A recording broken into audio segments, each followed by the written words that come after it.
Produit par Binge Audio.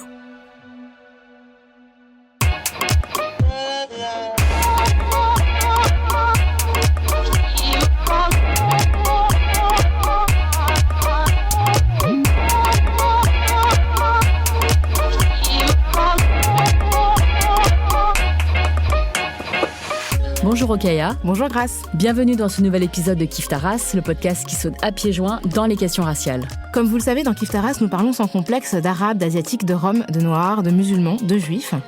Les podcasts ont permis à des voix multiples et notamment minoritaires de s'exprimer. Si Kiffe ta race entreprend de plonger dans les questions raciales en France, d'autres ont choisi de se concentrer plus spécifiquement sur certains groupes culturels, ethniques, raciaux, voire religieux. Parmi eux, Jeans, premier podcast dédié à la sexualité des personnes arabes et ou musulmanes, nous a interpellés. Vous l'avez peut-être déjà entendu dans un épisode précédent, enregistré lors de la soirée Kiffe ta race à la machine du Moulin Rouge. L'épisode d'aujourd'hui est un épisode crossover avec Jeans Podcast. Et donc, nous avons invité Jamal pour nous partager son expérience et son expertise sur cette question. Salut Jamal. Salut Jamal. bonjour, merci de l'invitation. Merci à toi. Tu es donc la voix derrière Jeans. Tu te définis comme militant, pro-féministe, antiraciste, journaliste, consultant en stratégie, conférencier, scénariste et réalisateur de films de fiction en cours de production. Tout ça. Dans une seule personne. Ouais. Et merci aussi à toi pour l'invitation dans ton podcast. Avec grand plaisir, chouette. C'est un honneur. Alors dans Kiffe ta race, tu le sais peut-être, nous avons un rituel. Nous demandons à nos invités s'il ou elle se situe sur le plan racial. Par exemple, Grace est une femme d'origine asiatique et moi je suis une femme noire. Est-ce que toi, Jamal, tu te définis et si oui, comment ? Alors je connais ces questions par cœur puisque je vous ai écouté pour tous vos épisodes. Merci. Alors j'ai beaucoup de choses à dire sur mon point de vue situé, bien sûr, mais je dirais que je m'identifie simplement comme un homme arabe, mais pas que. Je me considère comme une personne française, une personne marocaine, pas 50-50, mais 100% les deux. Et c'est ça qui fait la richesse aussi, c'est que je suis 2 fois 100%. Mais je ne suis pas qu'arabe, je suis nord-africain. Si on en croit le patrimoine de ma mère, je suis aussi amazigh. Si on part du côté de ma grand-mère, je suis plutôt juif d'Andalousie. Mais il se trouve que je suis musulman. Donc, pas de bol. En tout cas, j'ai compris que j'étais un homme arabe quand je suis arrivé en France. À l'âge de 17 ans. C'est là où je suis devenu racisé. Parce que en fait, tu as grandi au Maroc ? J'ai grandi au Maroc, à Casablanca, jusqu'à l'âge de 17 ans. Et je suis venu ici pour faire mes études. Et du coup, on m'a dit que mon père devait mendier pour payer mes études, que je volais le pourboire des serveurs au resto, que j'étais un taureau qui venait piquer les gazelles blanches en France, que j'avais un grain de couscous dans la tête, que je devais pas pratiquer ma religion parce que c'était trop violent. Et puis la meilleure pour moi, c'est celle qui est la plus hilarante pour moi, c'est que je pouvais pas m'habiller en autre chose qu'Aladin pour Halloween. Oh. Parce que sinon on comprenait rien. Donc pendant longtemps, en fait, ma stratégie c'était un peu une sorte de passing qui fonctionnait plutôt bien. J'étais obligé du coup d'être complice de ma propre désintégration, paradoxalement, pour m'intégrer. Et je pense que je suis devenu, avec le temps, one of the good ones, le bon arabe, qui était plutôt intello, plutôt bon orateur, qui a fait de bonnes études, qui venait d'un milieu plutôt bourgeois, qui était viril mais pas trop, c'est-à-dire pas trop menaçant, pas trop pratiquant dans la religion, parce que évidemment l'arabe c'est une religion apparemment. Du coup, même si l'islam n'a rien à voir avec la race, j'ai été racisé aussi comme musulman. Et donc, je dirais aussi une autre chose, c'est que le physique compte parce que je suis perçu comme typé méditerranéen, si tant est que ça veut dire quelque chose. En gros, je suis brun de peau et je suis brun, donc rien de foufou. Mais ça veut dire... Tu pourrais être de n'importe quel pays d'un côté ou de l'autre de la Méditerranée. Exactement. Ouais. Mais ça veut dire en fait quand même que je ne suis pas encore arabe dans l'esprit des gens jusqu'au moment où je leur dis que je m'appelle Jamal. Et mon prénom du coup est devenu mon premier traître et pour cette raison je l'ai longtemps haï parce que je me suis dit putain, c'est quand même dingue que les personnes défavorablement racisées doivent porter le fardeau de leur prénom même si ça se voit pas et qu'il y a un passing potentiel. Et aussi parce que personne ne l'écrivait bien, même à la préfecture j'ai dû refaire 3 fois mes cartes d'identité parce qu'ils ont écrit Jamal différemment alors qu'il y a genre 5 lettres, c'est pas hyper compliqué quoi. En plus ça veut dire beauté en arabe donc c'est dommage. Et puis pour finir j'ai eu la chance de vivre moi à l'étranger beaucoup, notamment en Chine, à Singapour, à New York, et je me suis rendu compte avec mes amis français blancs de ce que ça voulait vraiment dire la blanchité, parce qu'ils étaient en minorité du coup. Et avant je la voyais pas parce qu'elle équivalait toujours à une sorte de neutralité. On définissait toujours eux par rapport aux autres. Et donc avec le temps, j'ai non seulement compris que mon arabité était en creux, C'est-à-dire que était déficitaire par rapport à ce qu'il fallait être en France, mais j'ai découvert aussi une francité en plein, qui était blanche, qui était privilégiée, qui avait des avantages que je n'avais pas, alors que je connaissais l'histoire de France par cœur, que je connaissais France Gall par cœur, et voilà, et je pouvais pas prétendre à la même francité que les autres, parce que du fait de mon origine, j'étais renvoyé, convoqué tout le temps, cette même origine, et donc voilà, il m'est devenu de plus en plus insupportable d'être convoqué tout le temps à ça, et je me savais défavorablement racisé, mais j'ai décidé de reprendre le pouvoir de mon identité tout seul, et c'est là que tout a commencé du coup pour Jeans. Et voilà. Et donc, comment t'es venue cette idée de créer le podcast Jeans ? Est-ce qu'il y a eu un besoin, un désir personnel de le faire, et aussi un besoin du fait de ton parcours personnel, et aussi quelles études tu as faites, parce que je trouve que ton podcast est très précis, c'est-à-dire que tu parles... je me demandais si tu avais fait des études en sciences sociales, et même peut-être en... des études de religion, peut-être théologie, parce que c'est un podcast, donc le premier podcast dédié à la sexualité des personnes arabes et ou musulmanes, et tu invites des personnalités assez pointues sur la question. Alors, non, pas du tout. Moi, j'ai fait des études de commerce à la base. J'étais dans une grande école, qu'on appelle grande école aujourd'hui. J'ai été en publicité pendant plusieurs années dans différents grands groupes, et j'ai tout plaqué pour devenir réalisateur et scénariste. Il y a 3 ans, quand j'ai commencé à comprendre que mes engagements féministes ne pouvaient pas me faire rester dans d'autres pays que la France, ou plus proche du Maroc, disons. Donc, je suis devenu militant au jour le jour, et j'ai voulu créer ce podcast-là. Moi, à la base, je suis ni sexologue ni anthropologue. Je n'ai pas de PhD appliqué en études de genre. Je ne suis pas... le coach love, coach expert en séduction, je ne suis pas imam. En revanche, j'ai été élevé dans l'islam, j'étais nourri d'une double culture qui était française et marocaine à égalité. Et depuis 5 ans environ, ces idées pro-féministes, elles ont pris le dessus. De plus en plus sous la forme d'un discours engagé. Donc quand je me suis rendu compte des micro-agressions quotidiennes que vivaient par exemple mes amis femmes, ou des blagues salaces au boulot, ou de la montée de l'islamophobie dans les médias, etc., je me suis dit que c'était plus possible de rester complice de ça, en fait, et de rester silencieux. D'ailleurs, comme tu dois tout le temps prouver ton approbation et ton amour pour la France quand t'es racisé, quand je dis que j'ai honte d'être français parce que je vois les élections actuelles par exemple, et que je suis pas content, on me dit si t'es pas content, tu quittes le territoire. C'est là où on voit qu'en fait les racisés, ils ont pas le droit de pas aimer ou de critiquer la France. Mais en fait, l'amour de la France, c'est pas inscrit dans mon code génétique, mais c'est pas non plus inscrit dans le code civil. Donc j'ai le droit d'aimer la France à ma façon et de la haïr pour son passé colonial, par exemple. Donc mon indignation, elle a peu à peu pris la forme d'un militantisme qui était pro-féministe, antiraciste, antivalidiste, contre les LGBTQIA-phobies, vraiment contre l'islamophobie, l'antisémitisme, enfin là, toutes cette sorte de racisme-là. Et par rapport à tout ce que je viens de dire, l'idée d'un féminisme décolonial aussi. Parce que il faut dire non à l'humiliation, non à l'exploitation, non à la domination, puis rappeler aussi aux personnes blanches qu'elles sont blanches, même si c'est parfois pire que de leur dire qu'ils sont racistes. On touche du doigt ici, en fait, le fait qu'on les expose aussi au fait qu'ils soient racisés, finalement, parce qu'eux, ils sont favorablement racisés. C'est un peu ce que vous disiez, vous, dans votre livre. C'est juste que ils le sont favorablement, en fait. Leurs privilèges ne sont pas dus à des compétences et à des talents exceptionnels, mais dû à une histoire qui leur permet de voyager sans visa, de profiter, d'être dans les meilleures conditions sociales, de jamais être discriminés parce qu'ils veulent un appart. Voilà. Et donc, s'il n'y avait pas cette histoire ni ce passé, ils ne seraient pas blancs, ils seraient juste des humains parmi les humains. Voilà, donc c'était le point de départ, en fait, de c'était la genèse, du coup, de la réflexion autour de Jeans, et puis l'indignation aussi totale de j'en peux plus... J'en pouvais plus, en fait, de ce que j'avais au fur et à mesure de mes dîners, des discussions un peu houleuses avec mon entourage proche. Moi, j'ai commencé à m'investir plus clairement dans la cause féministe et la défense des personnes minorées. Parce que oui, la misogynie sous le ton de l'humour, le racisme structurel et systémique qu'on voit amoindri par les phrases qu'on me sort à chaque reprise et à peu près tous les jours. Non mais t'exagères, non mais t'en fais trop, oh, tu casses l'ambiance Jamal, on peut plus parler avec toi tranquillement.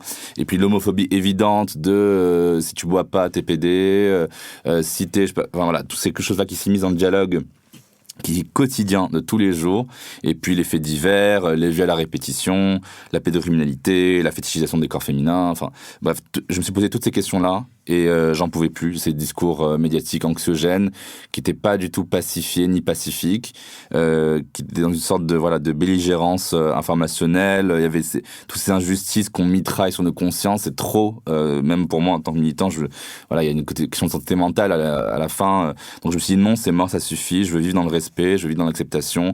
Je veux créer ce cosmos à moi dans lequel les gens se disent les choses de manière pacifiée et dans le non-jugement, et avec une écoute active surtout. Voilà. Et donc c'était le point de départ de Jeans. Alors, Jeans, ça veut dire quoi ? Alors Jeans, ça veut dire sexe en arabe. D'accord. Alors honnêtement, il y a plusieurs acceptions du mot. Ça peut vouloir dire sexe, tout simplement, donc la génitalité du mot sexe. Ça peut vouloir dire genre à l'époque. On disait naw', mais on disait aussi jeans en arabe. Donc pour donner la construction sociale du mot sexe, ça peut vouloir dire sexualité, donc le fait de faire du sexe. Et ça a la même racine étymologique que le mot jinsia, qui veut dire nationalité. Donc ça parle d'identité aussi, de genre, de sexualité et vraiment de nationalité. Donc c'est intéressant. C'est pour ça que j'ai pris les devants là-dessus et que j'ai appelé le podcast Jeans. Et donc ton podcast, tu le présentes comme 100% indépendant, féministe, intersectionnel et inclusif. Comment ça se traduit en fait dans la production de tes épisodes ? En fait, honnêtement, quand j'ai commencé à me rendre compte qu'il fallait vraiment que j'agisse de manière plus académique, disons, ou de manière médiatique, je me suis mis à lire et à lire encore. Une lecture approfondie de plus de 400 ouvrages sur les questions sociologiques, sexologiques, psychologiques du monde arabe et ou musulman. Donc ça m'a fait consolider un savoir qui pour moi est précieux aujourd'hui et qui m'a donné envie de travailler ce changement social en profondeur, de participer à l'apaisement autour des questions tabous, etc. Et du coup, je me suis intéressé à Kimberlé Crenshaw, à toutes les études de genre. J'ai fait mon Kimberlé Crenshaw, c'est l'universitaire juriste qui a créé le concept d'intersectionnalité aux États-Unis. Exactement, absolument. Et puis à partir d'elle, à partir d'autres grandes figures en fait des études sociologiques, etc. Je me suis raconté l'islam autrement.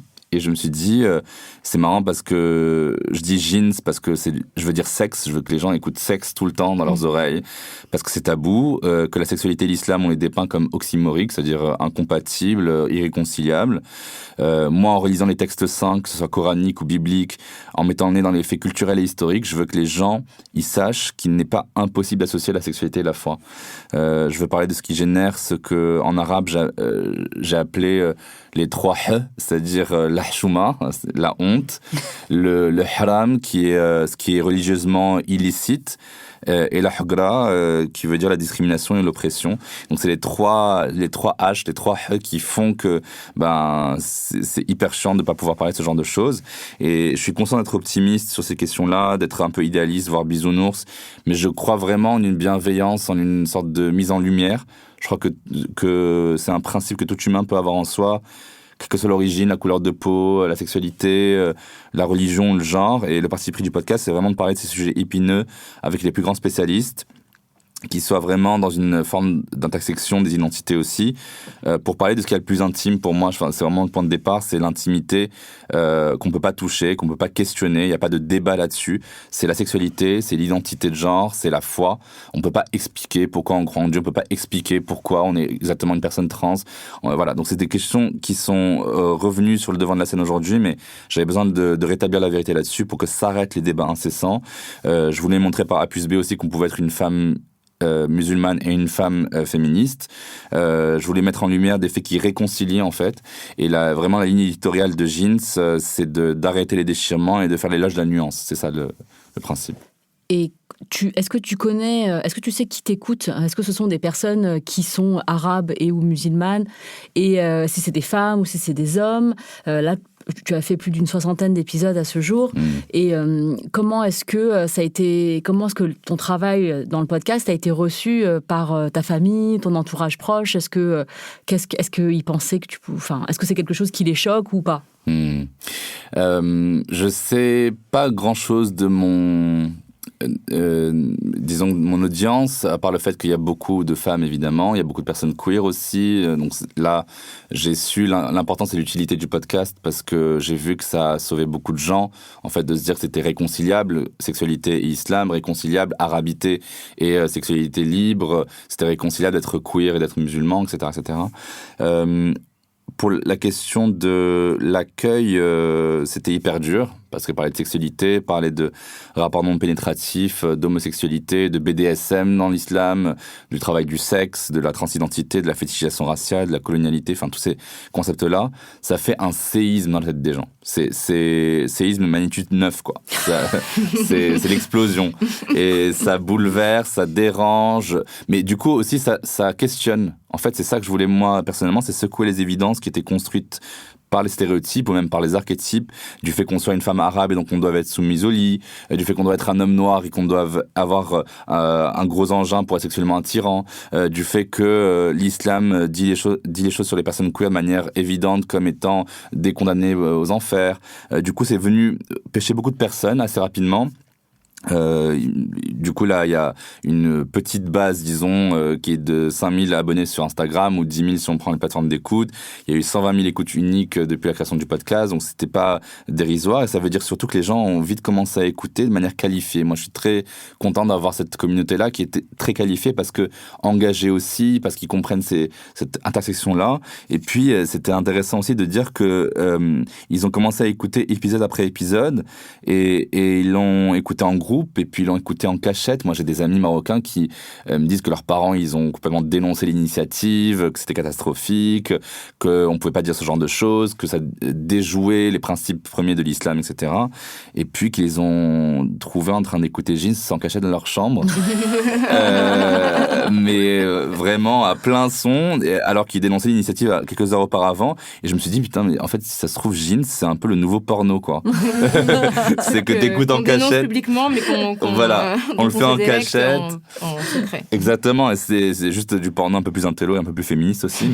Mais en tout cas, mon entourage, moi, il est fier de moi et en même temps, il a très peur pour moi parce que du coup, ce que je dis, c'est pas très commun. Et puis, voilà, il y a beaucoup de haters, il y a beaucoup de menaces.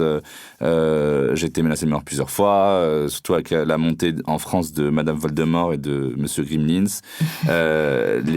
Voilà, c'est les deux qui m'ont fait le plus peur. Et en fait, en même temps, je pense que par rapport à ta question, Grace, ce qui est important à dire aussi, c'est que aujourd'hui, il n'y a pas que ces personnes-là, les extrémistes de droite et les fondamentalistes religieux qui sont un peu contre moi. J'étais vraiment un peu plus blessé quand même par les personnes que je pensais être de mon côté. C'est-à-dire, il y a eu des féministes blanches qui m'ont demandé de me taire parce que j'étais un homme. Il y a eu les féministes blanches universalistes qui se disent laïques, qui m'ont demandé... Elles n'ont jamais été de notre côté, elles. Ah, ouais, non, ça... Enfin, pseudo-universaliste. Moi, j'ai compris de plus en plus que c'était pas du tout de mon côté. Et qui m'ont demandé, par exemple, de plus défendre les femmes musulmanes, en particulier les femmes qui portaient le voile, parce que c'était pas des femmes, qu'elles étaient déjà soumises au patriarcat à un point qui était insauvable pour elles. Les féministes TERF, je rappelle, c'est Trans Exclusionary Radical Feminists, donc c'est toutes les personnes qui refusent de considérer les femmes trans comme des femmes, et qui m'ont insulté de tous les noms parce que j'ai défendu, je cite, les hommes qui se déguisent pour violer les femmes en toute impunité. J'ai eu les féministes anti-travail du sexe qui m'ont traité de proxénète en puissance. C'est un peu les mêmes, hein, les TERF, les pseudo-laïcs, tous les mêmes. universalistes, celles qui sont contre le travail du sexe. Généralement, c'est un peu le même crew, quoi. C'est le même crew et c'est pas le mien en tout cas. Je crois que c'est pas le nôtre tout court. Bref, ils m'ont dit que j'avais fait l'apologie du viol tarifé. Enfin bref, j'ai eu les catholiques qui m'ont dit que je pouvais pas encourager les gens à devenir musulmans parce que c'était le grand remplacement. Les hommes gays qui me disaient que les hommes arabes n'étaient pas bons à part pour qu'ils les frappent au lit et qu'ils leur, je cite, explosent leur cul comme ils explosent des bombes. Voilà. Wow. Ouais, voilà. Donc ça vient de toutes parts. Moi, c'est ça que je voulais dire aussi, c'est que malheureusement, c'est pas juste les fachos de l'extrême droite. C'est pas juste les fachos qui viennent bousculer les discours que j'ai de manière un peu intersectionnelle. Et donc, voilà, je voulais juste une dernière chose, c'était dire merci du coup à cette communauté-là qui me suit et à mon entourage amical et familial, parce que c'est aussi des gens qui sont avec qui je pouvais pas trop parler, parce qu'on pouvait plus rien dire, parce que pour eux, ils avaient peur de dire quelque chose devant moi, de le dire trop mal, que c'était trop, que c'était pas assez, que ça allait trop loin. Et donc voilà, qui ont pris des précautions, un peu des pincettes avec moi au début, parce qu'ils se sont dit, oh là là, celui-là, il devient radical, c'est pas possible, qu'est-ce qu'il lui prend? Mais je voulais les remercier parce que je trouve qu'il y a vraiment eu un témoignage très fort de comment ils ont évolué. Et je pense que c'est un des premiers combats en tant que militant, c'est aussi de faire le pas dans sa famille et dans ses amis proches, de se dire, mais moi j'ai un ami blanc qui est hyper proche de moi et qui me dit, ouais, la gonzesse, j'ai envie de, je sais pas quoi, avec elle, enfin un truc sexuel ou je ne sais quoi.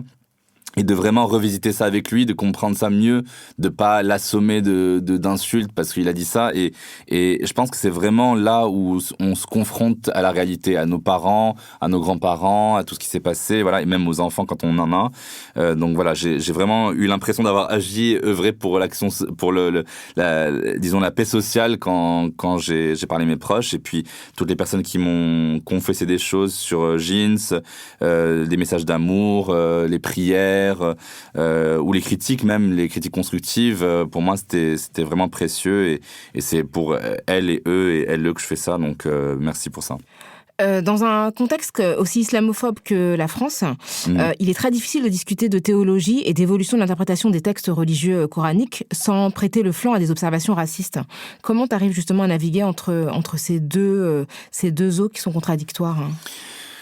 Bah écoute, je pense que la meilleure réponse à ça, c'est de dire que moi, en fait, je dis rien dans mes podcasts, à part mes introductions. Ce que j'ai eu comme parti pris, c'était de me dire, moi, je suis légitime pour rien, à part pour le fait que j'ai vécu ce genre de choses, et je donne la parole.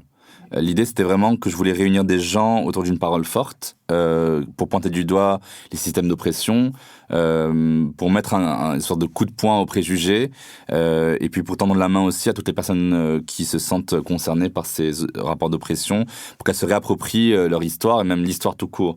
Et je pense que le moyen de réconcilier, c'était d'inviter des personnes qui étaient, elles, légitimes, parce que académiques, parce que, en fait, dans une expérience forte, parce que militantes. Et c'est pour ça aussi que, du coup, j'ai invité des islamologues, qui sont, pour les médias actuels, dits ouverts, mais c'est juste des islamologues qui, en fait, comprennent très bien les textes, comme Raleb Bencher, comme Éric Geoffroy. Il y a eu des sociologues, des historiens, des psychanalystes, des anthropologues, qui sont spécialistes aussi des cultures arabes, amazighes, iraniennes, turques, afropéennes, voilà. Il y a eu, parce que Flash Info, les musulmans ne sont pas tous arabes.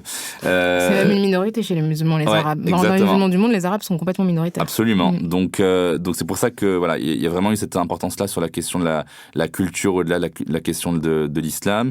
J'ai interviewé aussi notamment bien sûr une imam, c'est un de mes grands credos en ce moment, un imam gay, et puis des auteurs comme Abdel Attaya que vous avez reçu ici aussi, et des autrices comme Leila Slimani, comme Faiza Gen, comme Fatima Das, exactement, des drag queens arabes, des sexologues qui portent le voile, Nadia El Bouga qui est extraordinaire, des essayistes décoloniales comme Françoise Vergès, comme Maboula Somaoro, qui était, je crois, ici. On a reçu toutes les deux, ouais, aussi. Voilà.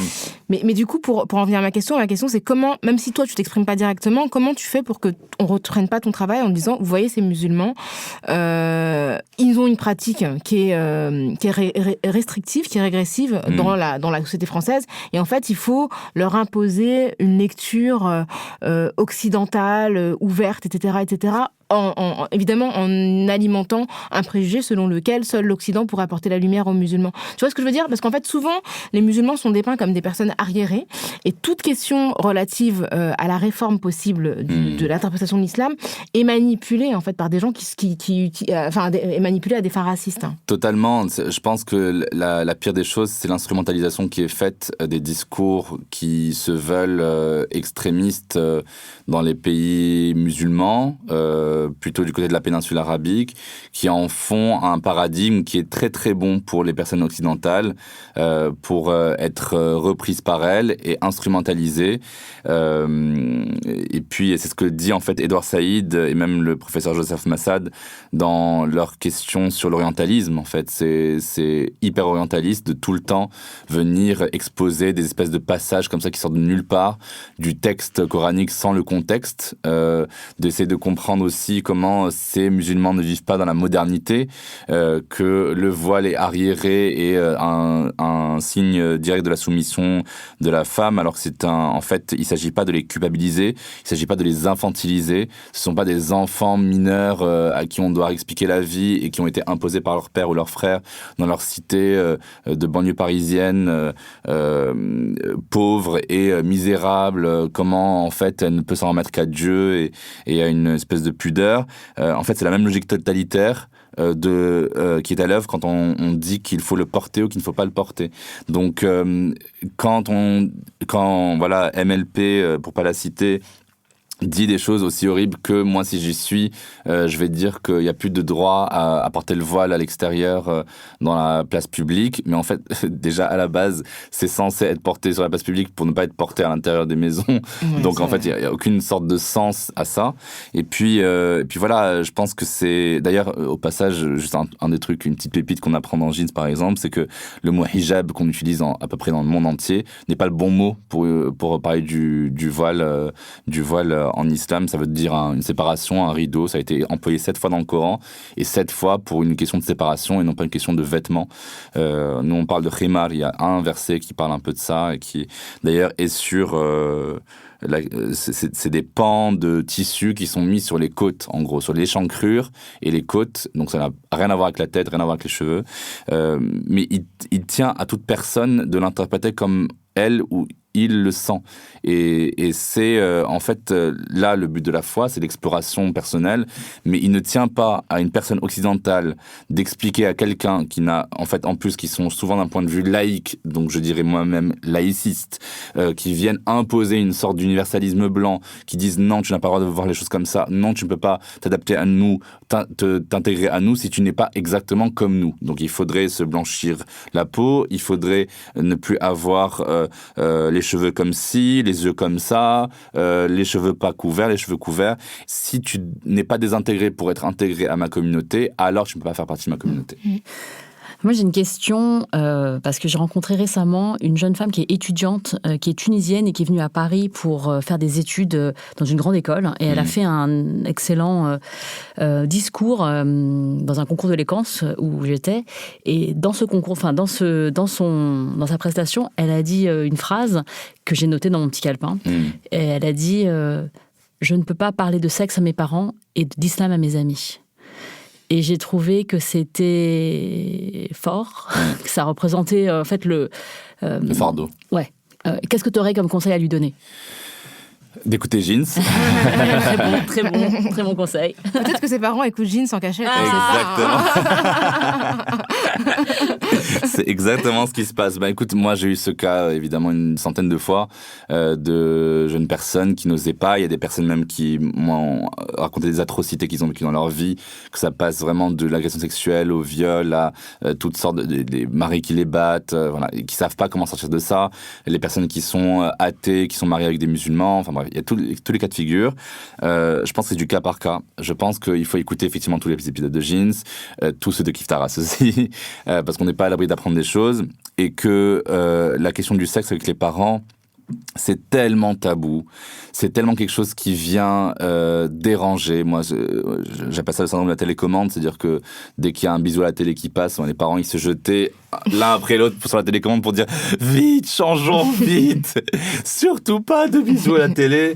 Donc vraiment pour avoir cet effacement-là de la sexualité qui peut arriver même dans les discours qu'on a, parce que le mot sexualité même, il n'est pas prononcé, il n'y a pas les mots en arabe à la base pour dire les choses, hors insulte ou hors scientifique, c'est-à-dire que on va dire, pour être très cru avec vous, en arabe, soit, par exemple, le mot pénis, il y a soit le qualificatif scientifique, donc on dit le qadib en arabe, classique, soit zb.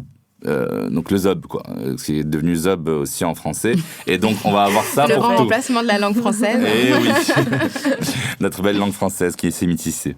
Mais donc, du coup, voilà, il y a vraiment cet espace-là qui arrive. Et je pense que par rapport à sa crainte que la sexualité, bien sûr, qu'elle doit être discutée, qu'il faut oser aussi parler de ça à ses parents, parce qu'eux-mêmes ont vécu ça, parce qu'eux-mêmes ont vécu une sorte d'imposition, d'injonction sociale. Et puis, sur la question de l'islam avec ses amis, si ses amis ont un problème avec l'islam, c'est que c'est eux le problème. On est d'accord, et sur ces belles paroles, on va faire une petite pause avant de se retrouver et de te retrouver dans le rôle de l'intervieweur.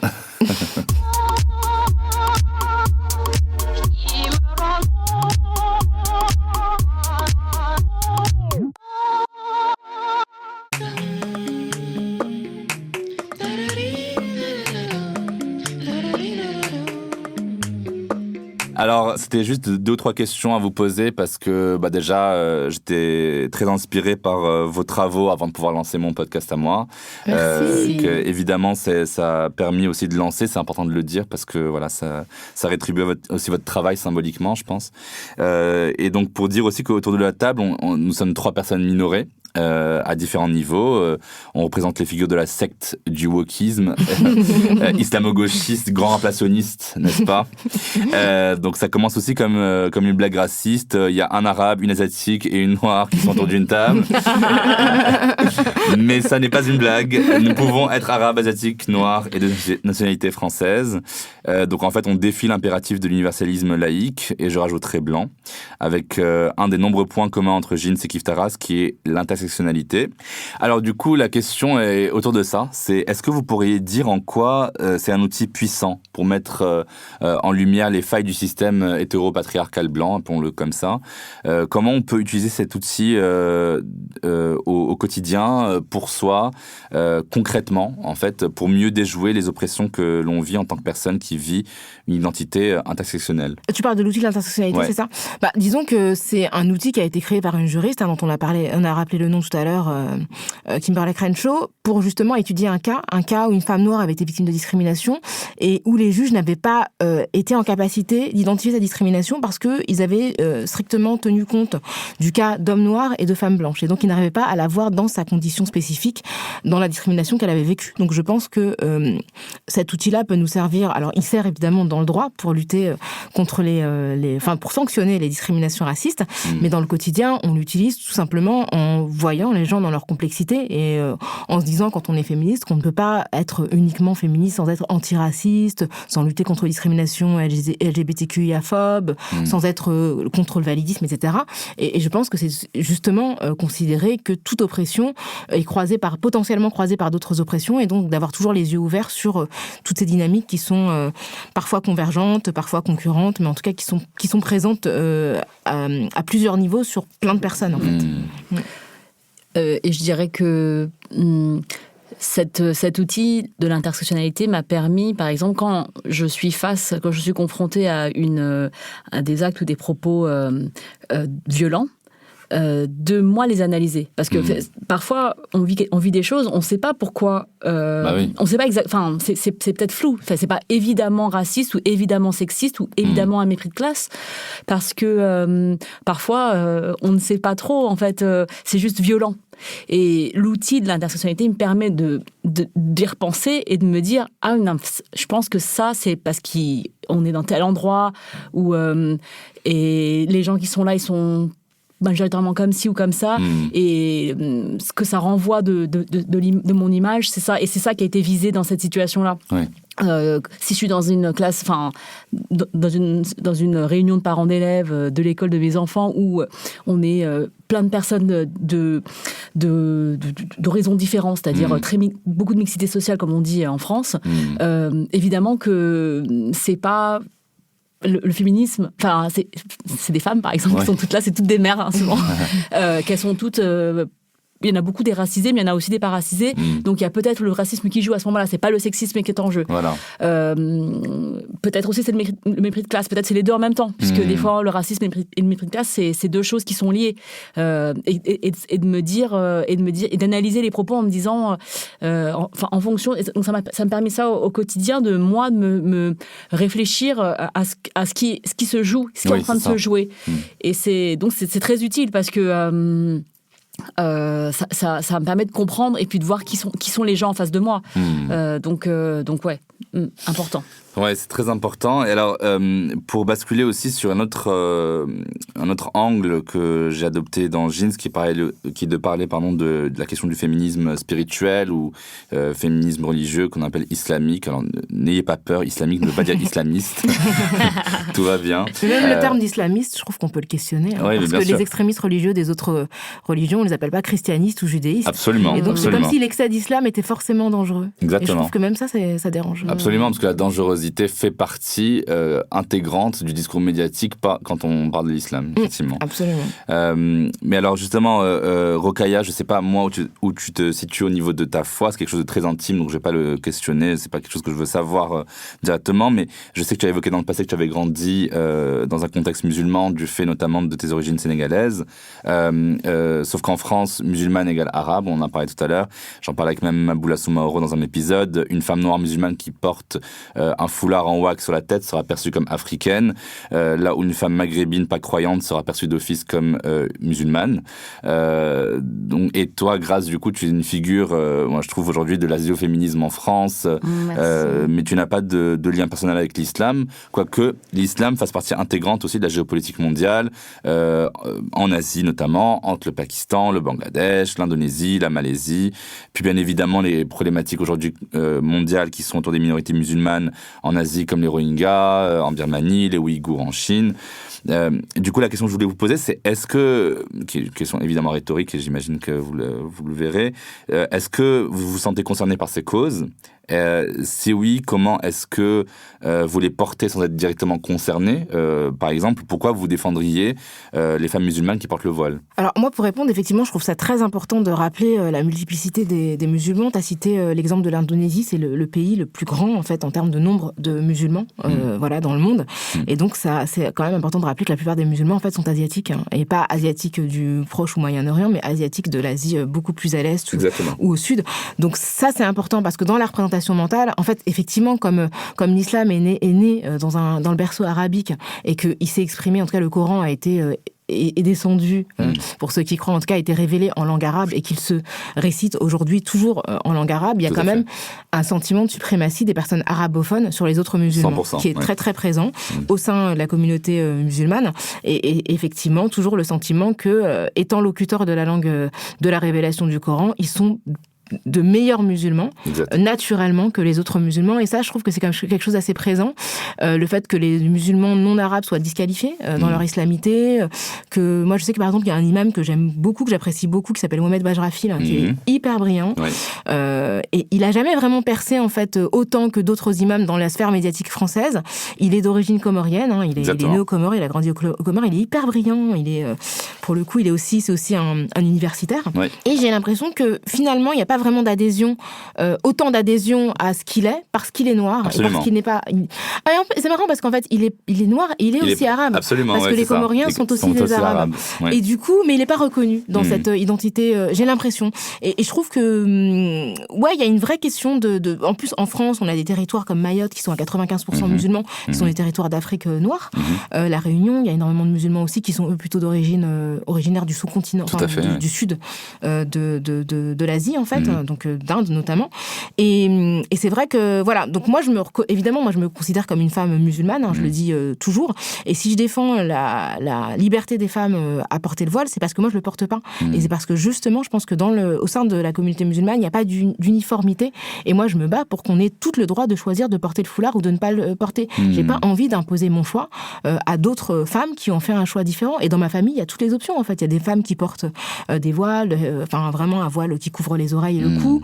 Il y a des femmes qui portent des turbans, des femmes qui ne portent pas de voile, des femmes qui portent des foulards aussi africains et qui ne s'en découvrent jamais à l'extérieur. Et donc, toutes ces options-là existent. Et moi, je me bats justement pour que cette liberté-là existe au sein de la communauté, même si c'est compliqué. J'ai dit communauté plusieurs fois, mais c'est une communauté qui est un peu fictive et qui est puis aussi beaucoup solidarisée par l'islamophobie. Je pense qu'il y a aussi, on se serre beaucoup les coudes parce qu'on est, on est exposé à des discriminations nombreuses. Mais je sens aussi que dans le discours médiatique, peut-être qu'il y a moins de soupçons par rapport à ma potentielle... Je sais pas comment dire, mais j'ai l'impression que je dis des choses sur l'islamophobie qui seraient peut-être perçues différemment si j'étais un homme arabe. Absolument. Tu vois ? Oui, tout à fait. C'est qu'au début, les gens n'avaient pas capté que j'étais musulmane, donc ils disaient la pauvre, elle est bête, elle est naïve, elle les connaît pas. Et maintenant que les gens ont plus ou moins capté, l'islam des Noirs n'est pas perçu comme aussi dangereux que l'islam des Arabes. Donc, il y a peut-être quelque chose de différent dans la perception qu'on peut avoir de ma forme d'islam, quoi. Oui, absolument. Je pense qu'il y a vraiment une idée là qui est très claire, c'est que l'islamophobie, elle est aussi dirigée beaucoup sur les personnes arabes. Ouais, exactement. Du coup, en fait, quand une femme noire qui est musulmane dit un discours sur l'islam, en fait, on lui accorde presque déjà pas de crédit parce que c'est une femme. Ouais. Deuxièmement, pas de crédit parce que c'est une femme noire. Et troisièmement, parce qu'en fait, comme elle n'est pas arabe, elle n'aurait pas la même légitimité à parler de ce discours-là sur l'islam, puisque en fait, islam égale arabe.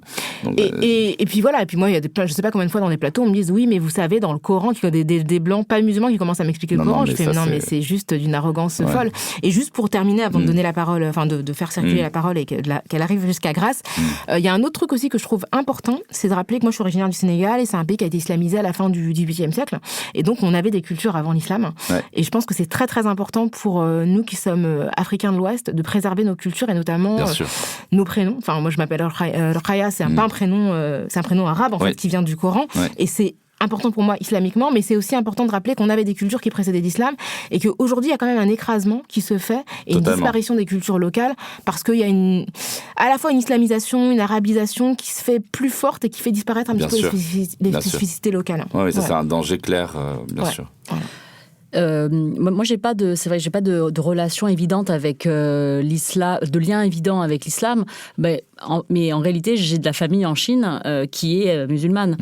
Donc, parce que c'est l'une des 4 religions les plus répandues en Chine, et il y a de nombreuses ethnies qui sont musulmanes dans différentes régions de Chine. Et donc, moi, j'ai de la famille dans la région de Beijing qui sont musulmans. Et d'ailleurs, quand je les ai rencontrés il y a très longtemps, pour la première fois, j'étais très étonnée, puisque l'image que j'avais de la Chine, c'était des gens qui me ressemblaient moi, qui étaient bouddhistes ou taoïstes, qui sont quand même les religions les plus répandues, majoritaires. Mais et donc oui, en fait, donc clairement.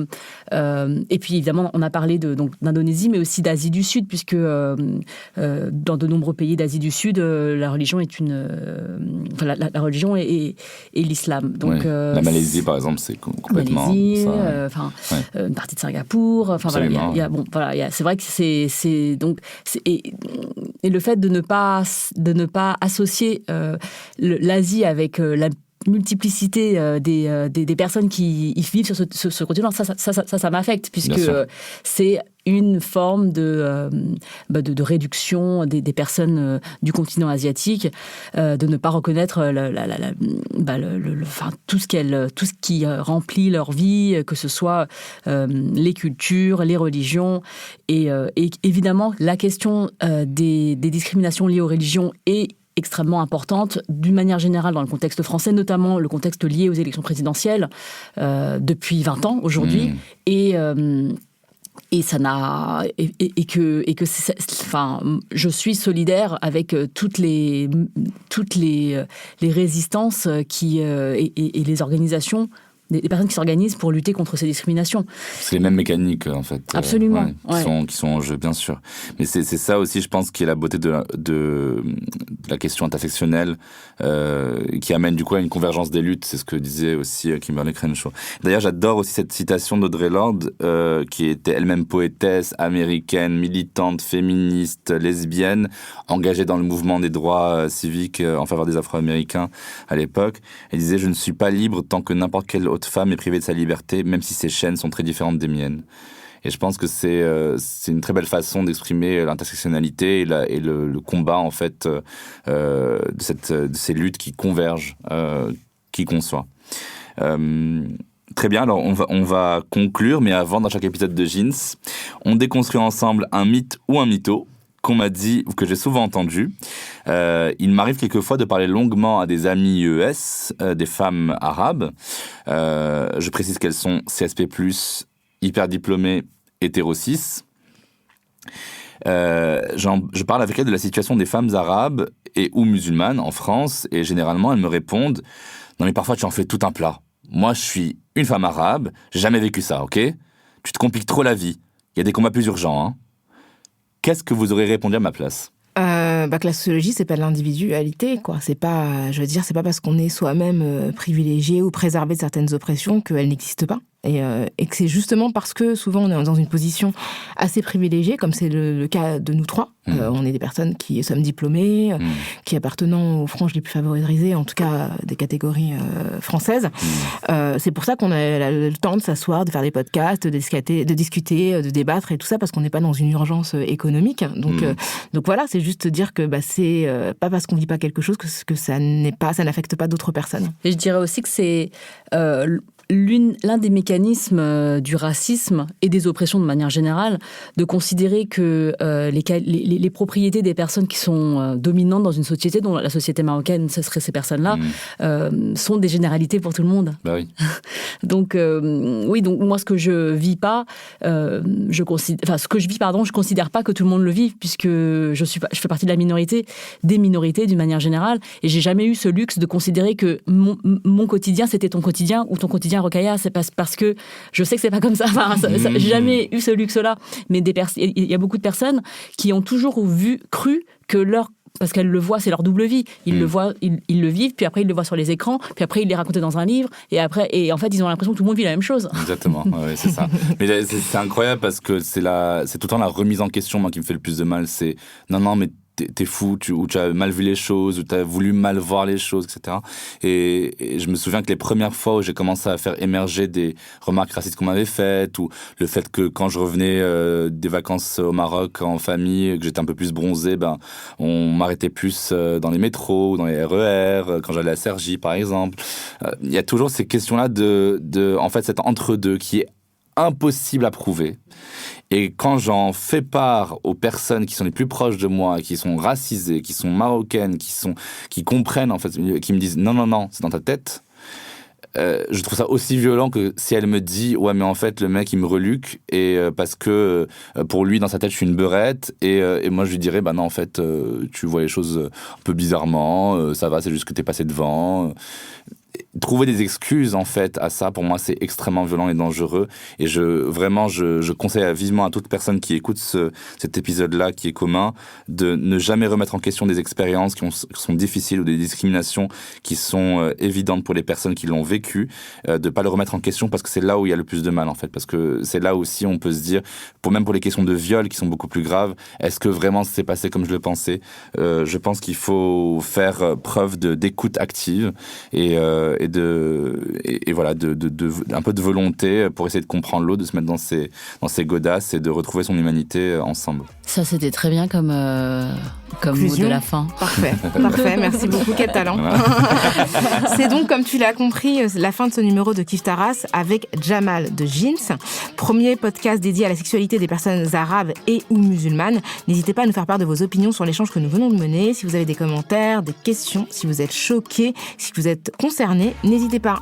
Écrivez-nous à kiftaras@binge.audio ou contactez-nous sur les réseaux sociaux avec le @kiftaras ou le #kiftaras sur Twitter, Facebook, Instagram. Kif Taras est un podcast produit par Binge Audio. La prise de son est aujourd'hui assurée par Elisa Grenet et la réalisation par Thomas Chalvidal. Merci à Naomi Titi pour la production et l'édition. Merci à Jeanne Longhini et Lise Niederkorn pour la communication et la présence sur les réseaux sociaux. On se retrouve très vite pour une nouvelle plongée dans les questions raciales. Merci Grace. Merci Rokhaya. Merci Jamal. Merci Rokhaya et Grace, merci beaucoup.